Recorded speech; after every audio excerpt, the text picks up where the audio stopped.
মৈত্র একটা দলের সঙ্গে আছে, যে দলটা মূলত দুর্নীতির উপর দাঁড়িয়ে।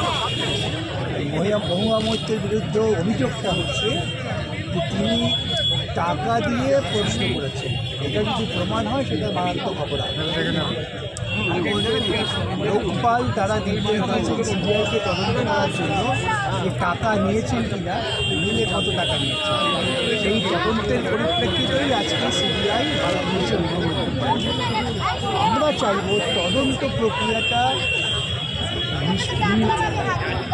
নির্ভীকভাবে কোনোরকম প্রভাব মুক্ত হয়ে তাড়াতাড়ি এই ধরনের তদন্ত ঝুলিয়ে রেখে রাজনৈতিক পর্যালোচনা করা। এই মহুয়া মৈত্র আদানি কাণ্ডের পর তুমি নিজেই এক্ষুনি বললে যে তৃণমূল দুজনের সাথে আদানির যোগ আছে। দ্বিতীয় কথা হচ্ছে মহুয়া পলিটিক্যাল বাইকটা আমাদের চালু করছেন আর তৃণমূলের যে কেউ এদিকে চলে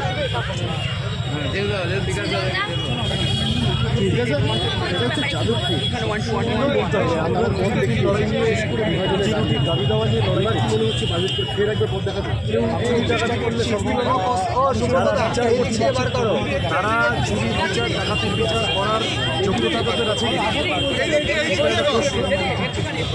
সিবিআই এর নিরপেক্ষতা নিয়ে প্রশ্ন আছে, টাকা পয়সা নিয়ে প্রশ্ন করা, আদানির বিরুদ্ধে কথা বলার জন্য মহামন্ত্রী বলা হচ্ছে ওরা ওদের পাঠা লেজে কাটুক পুরো কাটুক। আমরা ভাই পেট্রোল ডিজেল রান্নার গ্যাসের দাম 40 এইরকম ঝকঝকে যা পায়। শুভেন্দু অধিকারী বলাগড়ের সভা থেকে বলেছেন যে উদ্বাস্তু হিন্দুরা তারা যদি ব্রাহ্মণের সার্টিফিকেট নিয়ে আসে তাহলে তাদের কোনো রকম মানে এই দেশ থেকে সরানো হবে না, তারা এই দেশের নাগরিকত্ব পাবে। এ বিষয়ে কি বলতে চান?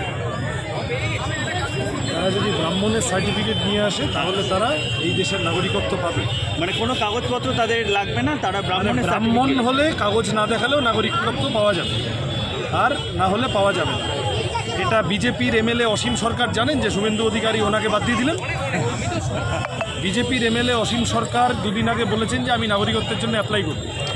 প্রথম ঝাড়টা হচ্ছে একটা লোক পাবলিকের পয়সায় গাড়ি চড়ছে, মাইনে পাচ্ছে, পেনশন তুলবে দুদিন পর, তাড়াতাড়ি পেনশন তুলবে, বেশি দিন এমএলএ থাকবে না, নাচন কদন করছে, সেই লোকটা নাগরিক হল। এই লাভবাজির পরে দ্বিতীয় ধাক্কা আসছে, এখন ওনাকে ওনার দলে শুভেন্দু অধিকারী পথে বসিয়ে চলে গেল। এইটাই আমরা বলার চেষ্টা করছি যে বিজেপি আরএসএস হিন্দু মুসলমান করছে, যতদিন হিন্দু মুসলমান আছে তুমি আছো, যে মুহূর্তে মুসলমান থাকবে না, হিন্দুর মধ্যে ব্রাহ্মণ ক্ষত্রিয় বৈশ্য শূদ্র হয়ে যাবে, তখন মতুয়ারাও উড়ে যাবেন, তখন আদিবাসী ভাই বোনেরাও উড়ে যাবেন, তখন বাগদি বাউড়ি ভাই বোনেরাও উড়ে যাবেন, তখন মোটামুটি ওই ব্রাহ্মণ্যবাদের পুরুষতন্ত্রের চূড়ান্ত সাম্প্রদায়িক রূপটা সেই রূপের পতাকার শোকেসিং হবে, যেটা আমরা চাইছি না। সব মানুষকে নিয়ে একসাথে চলতে চাইছি বলেই তো মনে করছি যে বিজেপি হিন্দুদের পার্টি নয়, বিজেপি ব্রাহ্মণ্যবাদের মোড়কে আদানি আম্বানির পার্টি। আমরা দেখলাম যে অরবিন্দ কেজরিওয়াল অ্যারেস্ট হলেন, তার আগেও দেখেছি ঝাড়খণ্ডের মুখ্যমন্ত্রীকেও অ্যারেস্ট করা হয়েছিল। পরপর এই রকম দুটো ঘটনা, কোথাও গিয়ে শাসক পক্ষ বিরোধী মানে যে রাজ্যে বিরোধীরা রয়েছে সেখানে কি কণ্ঠরোধ করবার চেষ্টা করছে? প্রথমত তো পার্লামেন্টারি ডেমোক্রেসির যাবতীয় নিয়মকানুন নির্লজ্জভাবে বিজেপি ভাবছে। দেখো, রাজনীতিতে দুর্নীতির অভিযোগে নেতা গ্রেপ্তার হওয়া কোনো নতুন না, কিন্তু যে নির্লজ্জভাবে ভোটের আগে বিজেপিও বুঝতে পারছে যে সবাই বুঝছে এটা দুর্নীতির অভিযোগ না, এটা বেসিক্যালি লোকসভার আগে ভয় দেখা, এটা বেসিক্যালি লোকসভার আগে নিজেদের হাঁটু কেঁপে গেছে, কী করা যায়, তাহলে হেমন্ত সোরেনকে তুলে নাও, অরবিন্দ কেজরিওয়ালকে তুলে নাও, ইত্যাদি ইত্যাদি ইত্যাদি। এই যা হচ্ছে, আমাদের যে গণতান্ত্রিক কাঠামো ভগৎ সিংরা লড়াই করে এনে দিয়েছিলেন আমাদের স্বাধীন ভারতে, তছনছ করে দিচ্ছে বিজেপি। আরেকটা বাংলার মানুষের মনে একটা সন্দেহের উদ্রেক হওয়া উচিত যে যাবতীয় তদন্ত কেজরিওয়ালকে বাড়ি থেকে তুলে ফেলছে, হেমন্ত সোরেনকে বাড়ি থেকে তুলে ফেলছে, যাবতীয় তদন্ত হাজরা মোড় ক্রস করে কেন শামুকের গতি পেয়ে যাচ্ছে। ইডি সিবিআই তাহলে কি সত্যি কোনো বোঝাপড়া আছে পিসি দিদি মোদি ভাইপো ভাজপা? আমি জানি না, সময় বলবে। অভিষেক বন্দ্যোপাধ্যায় বলেছেন যে যদি তৃতীয়বার বিজেপি আবার সরকারে আসে তাহলে কিষাণ ক্রেডিট কার্ড এবং লক্ষ্মীর ভাণ্ডার হয়তো বন্ধ করে দিতে পারেন। অভিষেক বন্দ্যোপাধ্যায় বলতে পারেন তৃতীয়বার বিজেপি এলে কি হবে, কারণ বিজেপি এলে কি করবে পশ্চিমবঙ্গে যদি কোনো একটি মানুষের কাছে সবথেকে বেশি সেই খবর থেকে থাকে তিনি অভিষেক বন্দ্যোপাধ্যায়। এইভাবেও বলতে পারতেন উনি যে আমি এখন তৃণমূলে আছি, দুদিন পর বিজেপিতে গিয়ে কি করবো সেটা এখন বলে দেবেন। আমি জানি না, আমি আবার বলছি ওই কারণে আমরা বিজেপি এবং তৃণমূলকে খুব আলাদা করে দেখতে পারি না। ঠিকই বিজেপি বিশ্বকাপ খেলা ডাকাত, তৃণমূল রঞ্জি ট্রফি খেলা চোখ, কিন্তু এই ইলেকটোরাল বন্ডেও তো দেখছো কোনো এমন একটা জিনিস নেই, একটা প্রশ্ন নেই যেখানে বিজেপির থেকে তৃণমূল খুব আলাদা কিছু করেছে বলে দাবি করতে পারে, বা তৃণমূলের কোনো একটা ঘটনার দিকে দেখিয়ে বিজেপি বলবে তুমি সন্দেশখালী বলো, হাতরাস বলা যাবে, তুমি দুর্নীতি বলো, প্যারালাল টানা যাবে, তুমি অত্যাচার বলো, ত্রিপুরার দিকে তাকানো আর পশ্চিমবাংলার দিকে, যে কোনো কথা। ফলত এই দুটো দল আসলে বড় লোকের দল, শাসক শ্রেণীর দল, তাদের বিরুদ্ধে লাল ঝান্ডা উঠে দাঁড়ানো রুজি রুটির লড়াই সামনে নিয়ে এটা আমাদের।